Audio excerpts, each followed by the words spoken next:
안녕하십니까. 오늘은 성경적인 죽음과 부활은 무엇을 가리키는가를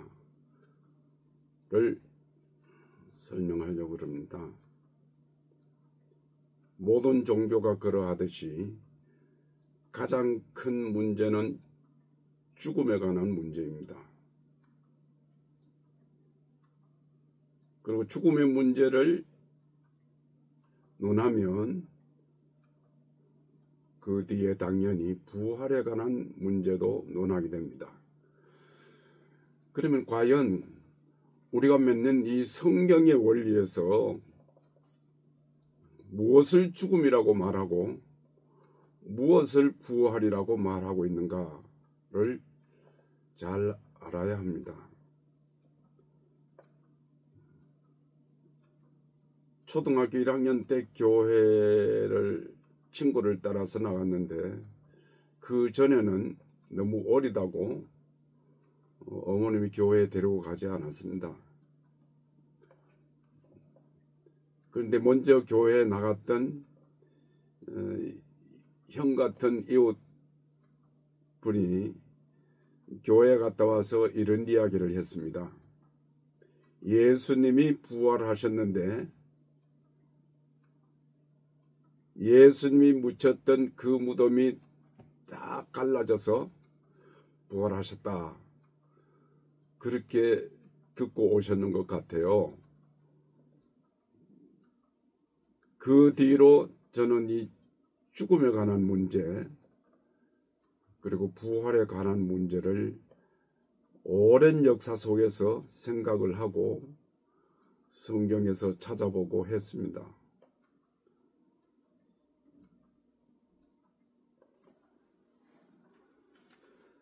어릴 때 동생이 있었는데 그때가 아마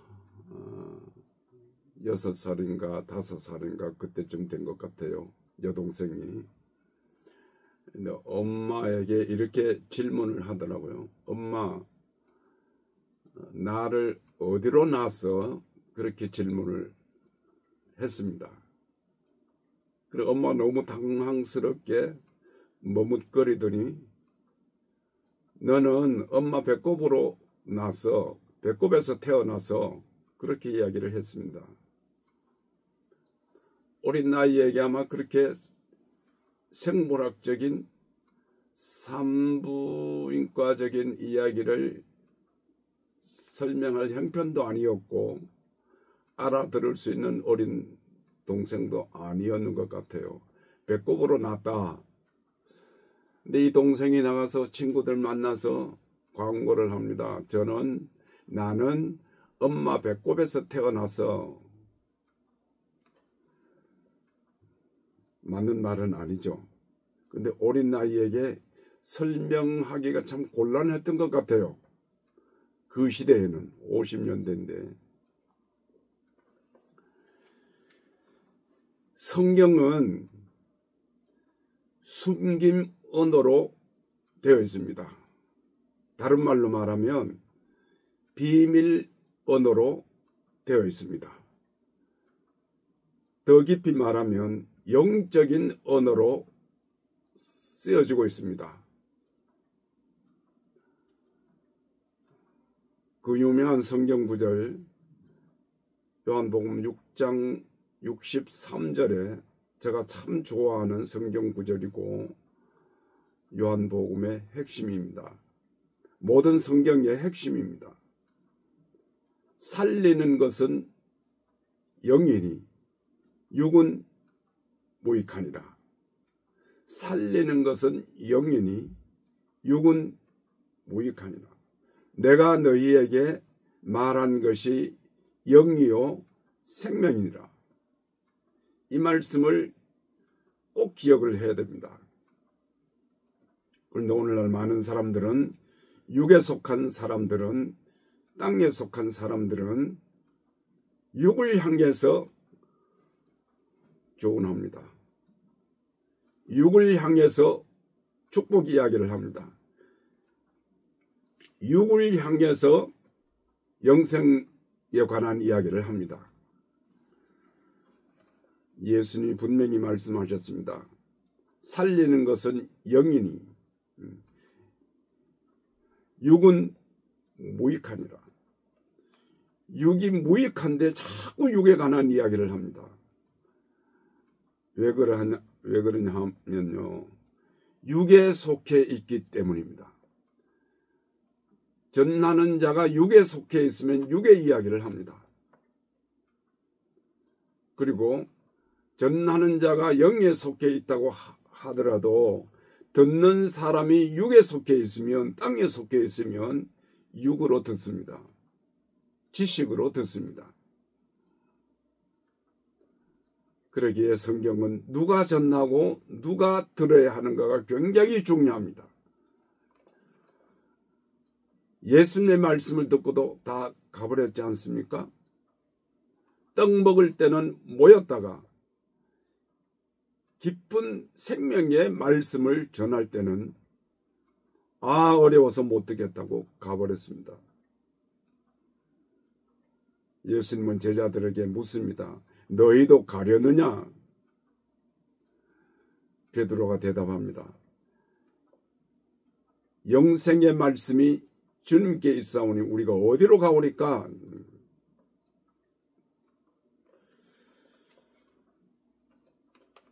고린도전서 3장 1절에 보면 형제들아 내가 신령한 자들을 대함과 같이, 여기 신령한 것이 나오죠. 신령한 자들을 대함과 같이 너희에게 말할 수 없어서 육신에 속한 자 곧 그리스도 안에서 어린 아이들을 대함과 같이 하노라. 그 엄마가 딸에게 배꼽으로 낳았다 하는 이야기하고 비슷합니다. 못 알아들으니까요. 요새 아이들 같으면 알아들었겠죠. 고린도전서 13장 11절에 내가 어렸을 때는, 바울도 어렸을 때가 있습니다. 어렸을 때는 말하는 것이 어린 아이와 같고 깨닫는 것이 어린 아이와 같고 생각하는 것이 어린 아이와 같다가 장성한 사람이 되어서는 어린 아이의 일을 버렸노라. 그 유명한 바울 사도도 어린 아이 시대가 있었고 장성한 시대가 있었습니다. 문제는 장성에서 버릴 줄 알아야 됩니다. 바울은 이 어린 때, 장성한 때에 관한 이야기를 많이 합니다. 갈라디아 4장 1절 2절에 보면 내가 또 말하노니 유업을 이을 자가 모든 것의 주인이나 어렸을 동안에는 종과 다름이 없어서 그 아버지가 정한 때까지 후견인과 청지기 아래 있나니, 우리의 생활과 비슷하지 않습니까? 아들이라도 어렸을 때는 유모 아래 둡니다. 가정교사 아래 둡니다. 어렸을 때는. 요한복음 16장 12절에 내가 아직도 너희에게 이를 것이 많으나 지금은 너희가 감당하지 못하리라. 예수님의 제자들도 감당하지 못했습니다. 어리기 때문에. 히브리서 5장 11절 이하에 보면 멜기세덱에 관하여는 우리가 할 말이 많으나 너희가 듣는 것이 둔함으로 설명하기 어려우니라. 때가 오래되었으므로 너희가 마땅히 선생이 되었을 터인데 너희가 다시 하나님의 말씀의 초보에 대하여 누구에게서 가르침을 받아야 할 처지이니 단단한 음식은 못 먹고 젖이나 먹어야 할 자가 되었도다. 이는 젖을 먹는 자마다 어린 아이니 의의 말씀을 경험하지 못한 자요 단단한 음식은 장성한 자의 것이니 그들은 지각을 사용함으로 연단을 받아 선악을 분별하는 자들이니라. 아직도 유모 아래 있습니까? 어린 나이에 위치해 있습니까? 아니면 단단한 음식을 먹을 줄 아는 단계에 있습니까?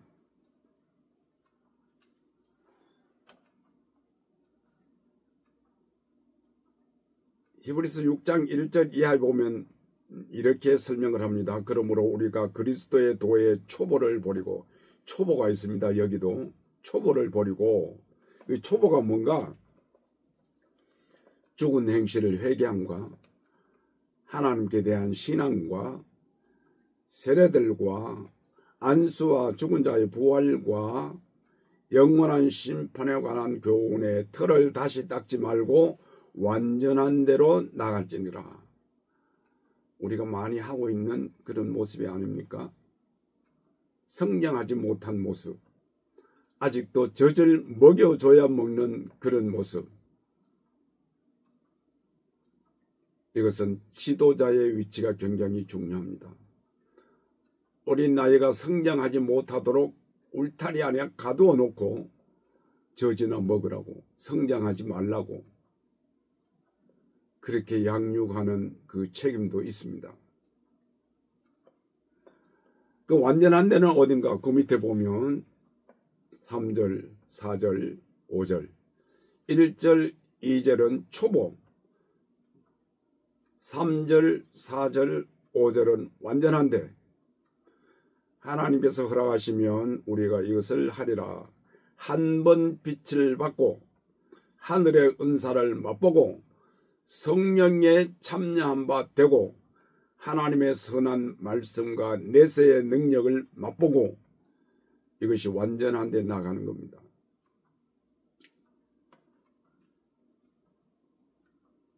죽은 자의 부활, 참 많이 들어본 이야기입니다. 많이 가르칩니다. 많이 강조합니다. 죽은 자의 부활은 초보입니다. 하나님은 죽은 자의 하나님이 아니라 산 자의 하나님이십니다. 성숙한 자의, 완전한 자의 부활 사상은 죽은 자의 부활이 아니라 살아서 현재의 부활에 참여하는 겁니다. 바울도 그렇게 강조했습니다. 빌립보서 3장에 부활에 참여하노라. 자꾸 이것을 강조합니다. 부활, 현재의 부활에 참여하노라. 부활의 삶을 살았다. 부활의 삶은 무엇인가? 예수 닮아가는 것입니다.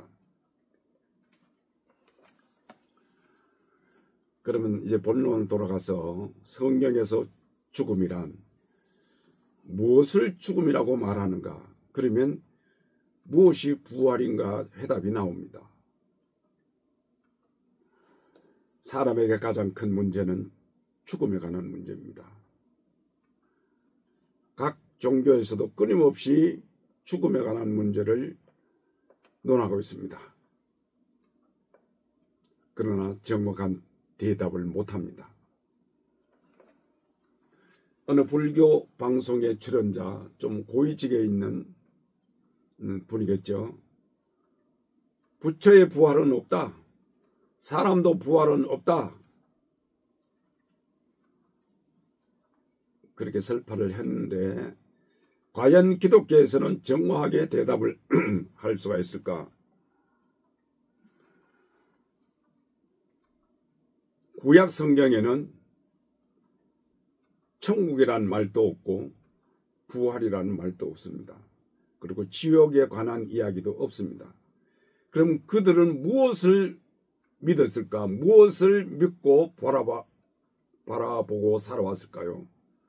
예수 그리스도의 복음의 시대를 보고 그것이 그들의 천국이었고 그것이 그들의 안식이었고 그것이 그들의 생명이었습니다. 예수님도 말씀하신 것처럼 아브라함이 내 때를 보고 기뻐하였다고 했습니다. 히브리서에 보면 믿음의 사람들은 멀리서 환영하며 바라보며 영상을 그리며 그 시대를 바라보며 그것이 그들의 천국이요 낙원이었습니다. 구약 성경에 보면 믿음의 사람들도 죽음의 전부 음부로 갔다 그렇게 표현을 했습니다.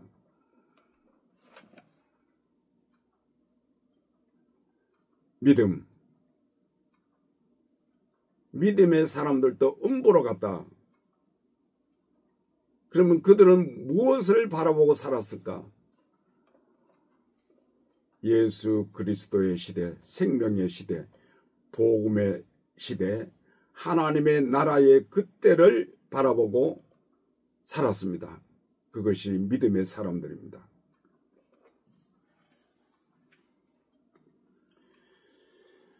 복음의 핵심을 잘 깨달은 바울 사도는 고린도전서 15장 31절에 이렇게 말합니다.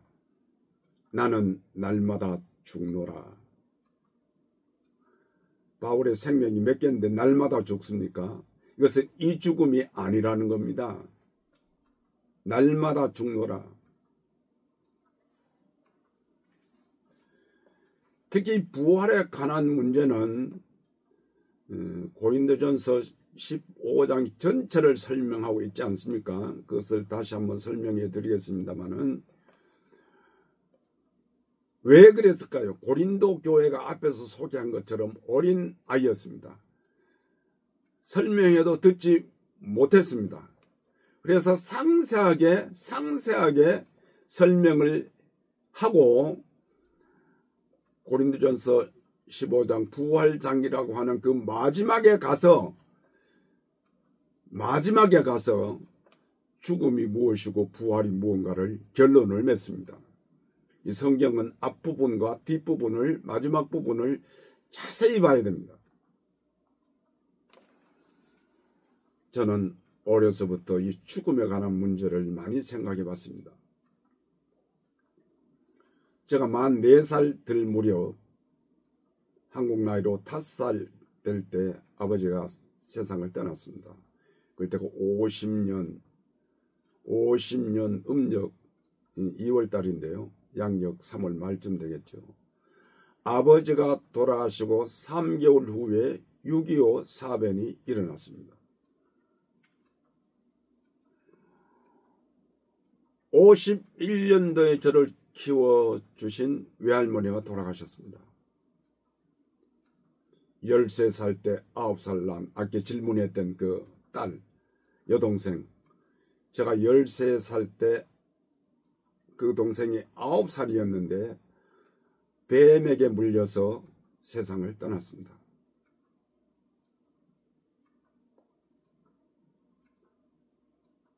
저의 형님, 한 분밖에 안 계신 저희 형님은 47세에 세상을 떠났습니다. 저희 아버지는 52세에 세상을 떠났습니다. 저희 어머니는 65세에 세상을 떠났습니다. 그리고 그 주변에 시골에 있으면 그 노인들이 많아서 돌아가시는 분들이 많지 않습니까? 옛날에 상여도 메고 나가고 그런 구경을 많이 했습니다.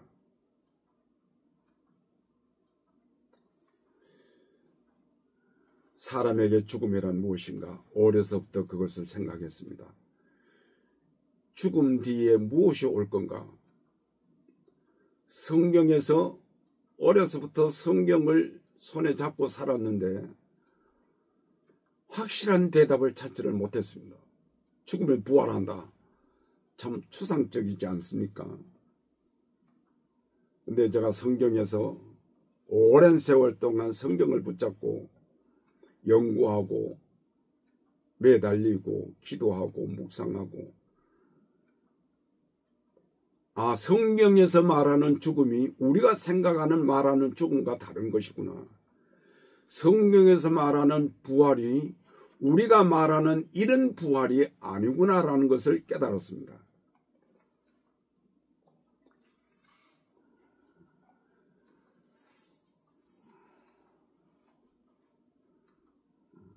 로마서 7장 24절에 오호라 나는 공고한 사람이로다. 이 사망의 몸에서 누가 나를 건져내라. 8장 2절 이는 그리스도 예수 안에 있는 생명의 성령의 법이 죄와 사망의 법에서 너를 해방하여. 여기에 조금 힌트가 들어있지 않습니까? 법의 이야기입니다. 법. 하나님의 법에 관한 이야기입니다. 하나님의 법으로 보면, 생명의 법으로 보면, 구원의 법으로 보면 무엇이 죽음이고 무엇이 부활인가를 잘 설명을 하고 있습니다. 다시 봅니다. 로마서 8장 6절 이하에 육신의 생각은 사망이요. 이 사망입니다. 그럼 이 죽는 걸 사망을 말하는 게 아닙니다. 육신의 생각을 했다고 죽습니까? 그렇지 않습니다. 한 예를 들면 에덴 동산에 우리 인류의 조상에게 이것을 먹는 날에 선악을 알게 하는 이 과일, 이것을 먹는 날에는 정령 죽으리라. 뱀은 죽지 않는다. 눈이 밝아진다. 누구의 말이 맞았습니까? 따먹었습니다. 하나님은 정령 죽으리라 했습니다. 뱀은 눈이 밝아질 것이라고 했습니다. 누구의 말이 맞습니까? 눈이 밝아졌습니다. 그러니까 성경에 말하는 죽음은, 그 창세기에 말하는 그 죽음은 하나님과 단절되는 것을 죽음이라 그렇게 말합니다. 그래서 육신의 생각은 사망이요라는 이 말은 육신을 따라가면, 육신의 법을 따라가면, 율법의 법을 따라가면 사망이라는 겁니다. 하나님의 법률적인 용어입니다. 잘 이해를 하셔야 됩니다. 로마서 8장 13절 다시 너희가 율법으로 살면 반드시 죽을 것이로되. 율법으로 안 살았습니까? 언제 죽었습니까? 그래, 이 죽음을 말하는 것이 아니다 그 말이죠. 영으로서 몸의 행실을 죽이면 살리라. 영적인 이야기입니다. 생명에 관한 이야기입니다. 진리에 관한 이야기입니다. 결론에 여기에 고린도전서 15장 이렇게 말씀을 드렸는데 결론은 이렇게 말합니다. 사망아, 15장 55절 56절 사망아 너의 승리가 어디 있느냐? 사망아 너의 쏘는 것이 어디 있느냐? 사망에 쏘는 것은 죄요, 죄의 권능은 율법이라. 이게 핵심입니다. 우리 주 예수 그리스도로 말미암아 우리에게 승리를 주시는 하나님께 감사합니다. 사망에 쏘는 것은 죄요, 죄의 문제인데 이 죄의 문제를 어떻게 드러내느냐?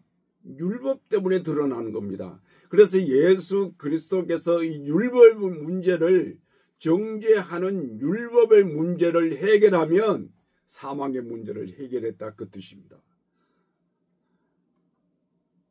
그래서 고린도전서 앞부분만 보지 말고 제일 마지막 이 결론을 잘 봐야 됩니다. 율법이 정죄하고 율법이 사망으로 이끌어갑니다. 율법의 문제를 해결하면 예수 그리스도께서, 그래서 예수님께서 율법을 완성하러 왔다 그랬습니다. 율법의 완성이 뭐냐? 속죄를 해야 되는 겁니다. 대가를 치러야 됩니다. 그리고 피로 사신 교회를 구원하셨습니다. 이것이 죽음과 부활의 원리입니다. 다시 고린도서 3장 6절에 그가 또한 우리를 새 언약의 일꾼 되기에 만족하게 율법 조문으로 하지 아니하고 율법 조문으로 하지 아니하고 오직 영으로 함이니. 이 중요한 이야기입니다. 율법 조문은 죽이는 것이요 영은 살리는 것이다. 그 고린도전서 15장 마지막 부분의 내용을 다시 한번 설명합니다. 율법 조문은 죽이는 것이요 영은 살리는. 율법 조문 가지고 있다고 그걸 따라간다고 이게 죽습니까? 이게 죽습니까? 이 원리를 말하는 게 아니라 그 말입니다.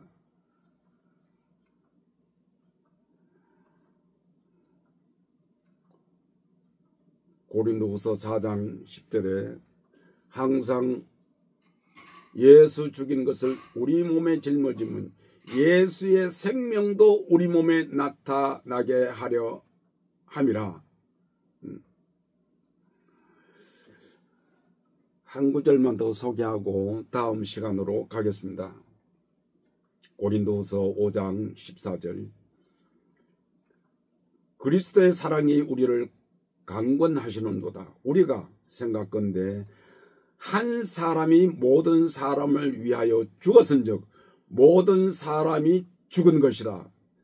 한 사람이 모든 사람을 위하여 죽었은즉 모든 사람이 죽은 것이고, 그분이 모든 사람을 위해서 죽었다가 살아나시면 모든 사람이 살아난 것이다. 그 원리입니다. 이것이 구원의 원리입니다. 이것이 진리입니다. 이것이 하나님께서 예수 그리스도를 통해서 우리에게 주신 최고의 축복이요 영생입니다. 아직도 죽음의 문제를 해결하지 못했습니까? 이 우리가 가지고 있는 이 육은 동물적인 육체입니다. 하나님과 관계없습니다. 그렇지 않습니까? 어머니 아버지가 만나서 생물학적인 문제로 산부인과적인 문제로 생명을 탄생해서 우리가 살아가고 있습니다. 하나님은 이 육체에 관하여 말씀하시는 것이 아니라 우리 속에 심어주신 속사람, 영생할 수 있는 영적인 사람에 관해서 성경은 설명하고 있습니다. 앞에서 소개한 것처럼 살리는 것은 영이니 육은 무익하니라. 무익한 육을 붙잡고 씨름하지 말고 예수 안에 생명을 얻은 그 영생에 관한 영원한 생명을 소중히 여기고 이 생명을 성장하고 이 생명을 예수화하는 데 최선을 다해야 될 것입니다. 이것이 부활의 삶입니다. 감사합니다.